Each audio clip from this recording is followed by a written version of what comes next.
Eu sei que muitas vezes nós dizemos uns aos outros, dizemos aos nossos filhos, dizemos aos nossos queridos: você tem que ter bom senso, você tem que usar de lógica, veja as coisas que estão acontecendo, põe a sua cabeça para funcionar, escolha o melhor caminho. E louvado seja Deus, como nós temos na nossa vida alguém para nos dar esses conselhos, porque nós precisamos. A palavra de Deus não contraria a lógica. A palavra de Deus, ela não dispensa a sabedoria humana, mas ela a ultrapassa. Um homem que caminha na luz do Espírito é mais sábio que os sábios deste mundo. Um homem que anda, que caminha, conduzido, guiado pela mão de Deus, é uma pessoa prudente em todas as suas ações e vai colher um fruto doce das decisões que tomar. Quando nós nos aproximamos da palavra de Deus, ela abre os nossos olhos e nós paramos de ficar apenas vendo coisas negativas, nos escorando em críticas mordazes, nos escorando naquela silenciosa palavra da indiferença que fere o coração das pessoas.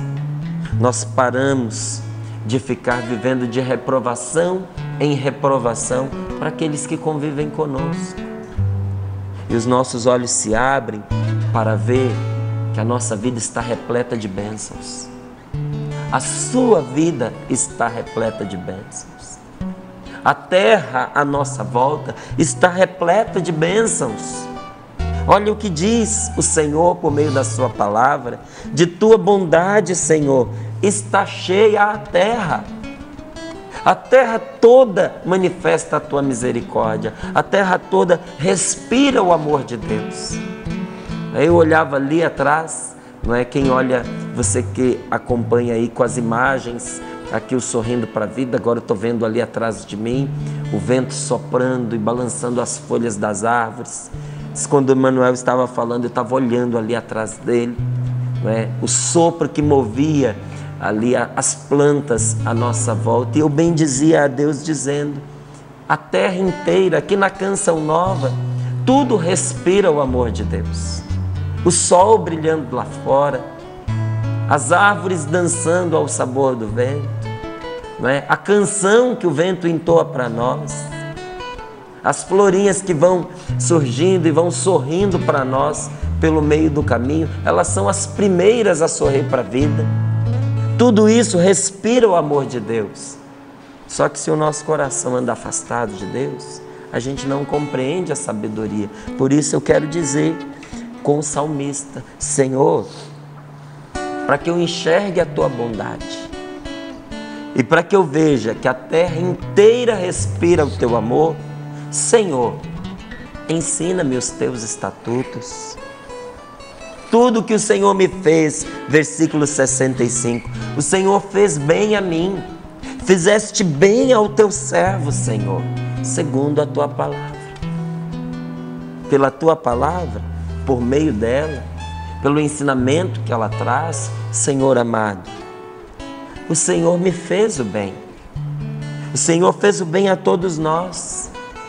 Continua, Senhor querido, Senhor amado, Pai santo, Pai das misericórdias, continua nesta manhã a nos ensinar o bom senso e a sabedoria, pois eu tenho confiança nos teus mandamentos, eu tenho confiança nos teus ensinamentos, eu tenho confiança na tua palavra.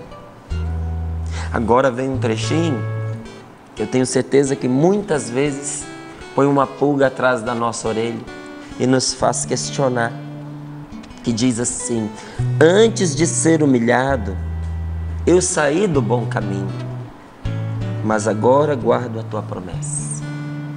Tu és bom e fazes o bem. Como nós seríamos mais felizes se nós repetíssemos de coração esta palavra durante todos os minutos do nosso dia.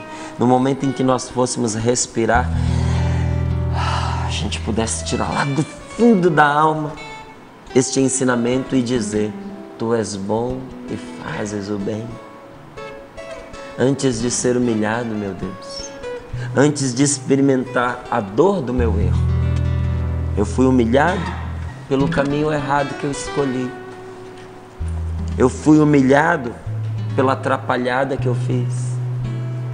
Eu fui humilhado porque eu dei espaço a alguém que tem caminhado longe do Senhor e que recaiu sobre mim como uma pedra e me humilhou. Eu fui humilhado, meu Deus, porque me afastei de Ti. Saí do bom caminho. Antes de ser humilhado e de ver o que sou eu quando eu escolho sem contar com a Sua graça, eu saí do bom caminho, mas agora eu guardo a Tua promessa. Não foi o Senhor quem me desviou, não foi o Senhor quem me puniu, mas o caminho que eu escolhi que me levou à humilhação, ao erro, à desolação, à tristeza.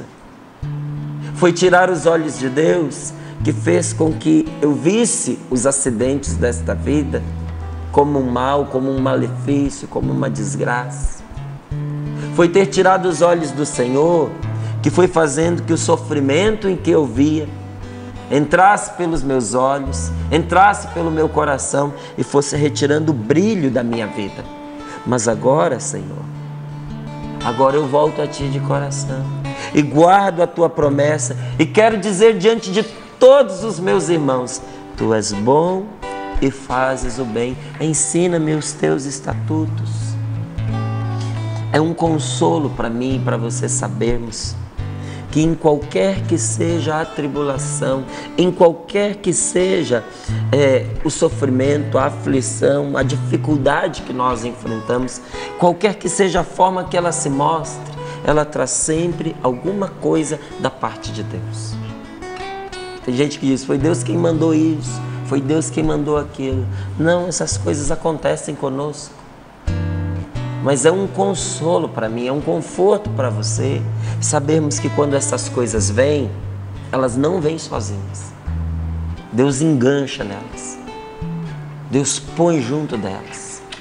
Deus manda à frente delas um consolo e nos dá a garantia de que elas trazem consigo algum bem da parte de Deus. Lá no versículo 71, volta a dizer: foi bom para mim ser humilhado. Foi bom para mim, para que eu pudesse aprender a vontade de Deus. Aos olhos humanos, essas coisas elas podem se manifestar como algo penoso e até mesmo destrutivo. Quantas vezes num primeiro momento, num primeiro olhar, a gente vendo, não é, aquilo que nos aconteceu parecia algo tão terrível. Nós olhamos de uma maneira crua, parecia algo difícil de ser ultrapassado. E a gente se perguntava: que bênção pode haver nisso?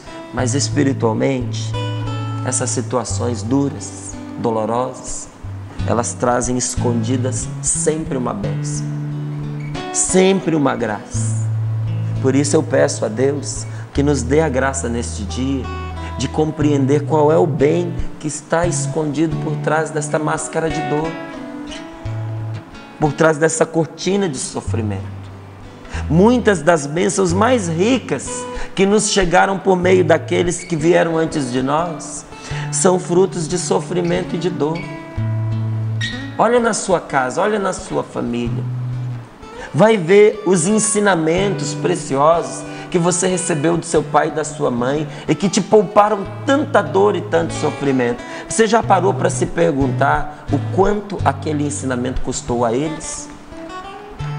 Funcionou maravilhosamente bem para você.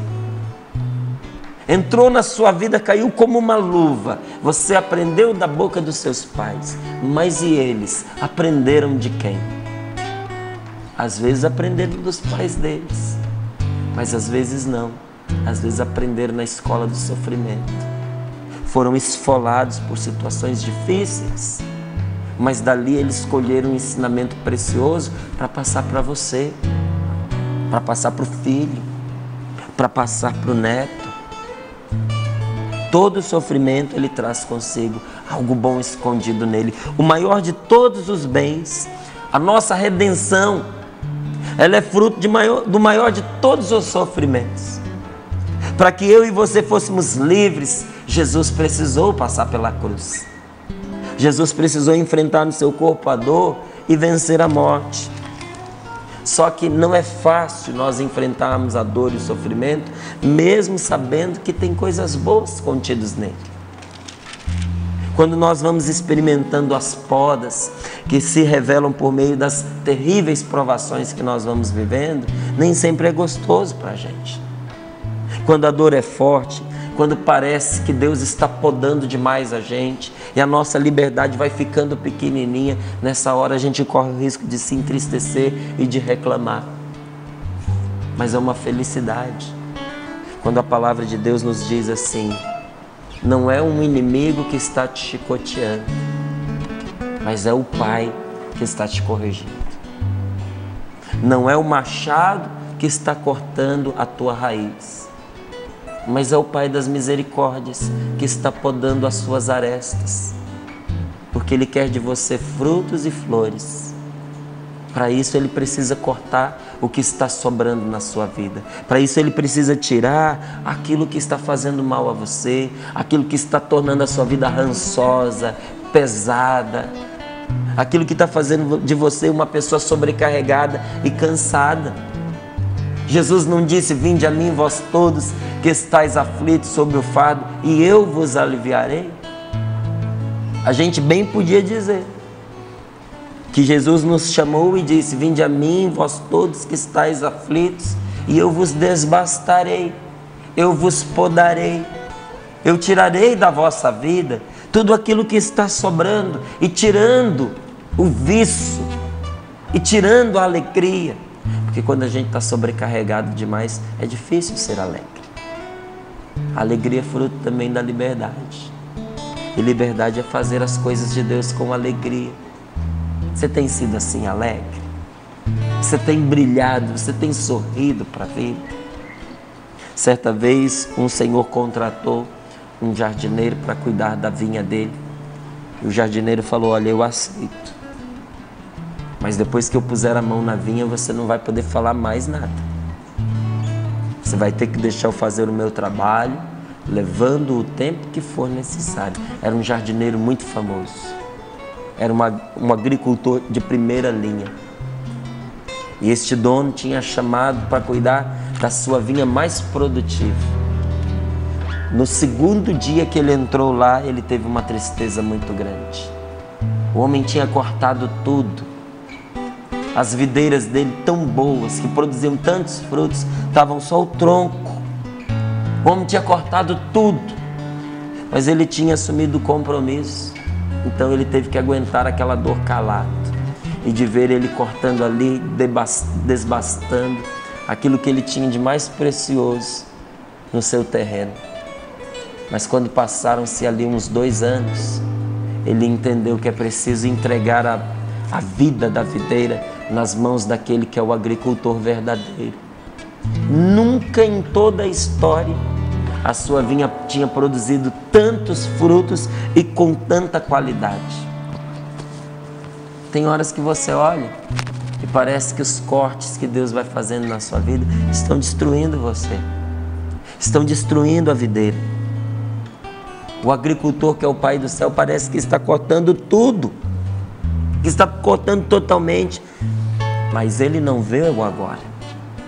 Deus está olhando o seu futuro. Ele consegue enxergar o que você não consegue. E Ele sabe que o resultado será uma vida mais rica, mais cheia de frutos para você. Porque a nossa felicidade também vem com os frutos do Espírito Santo na nossa vida. De bondade, de alegria, de mansidão. São frutos que servem a nós, mas também que servem àqueles que estão pertinho de nós. Há bênçãos, há resultados, há consequências na nossa história, que são resultados e que nós só poderemos alcançar se nós estivermos prontos para pagar o preço de nos deixarmos cortar.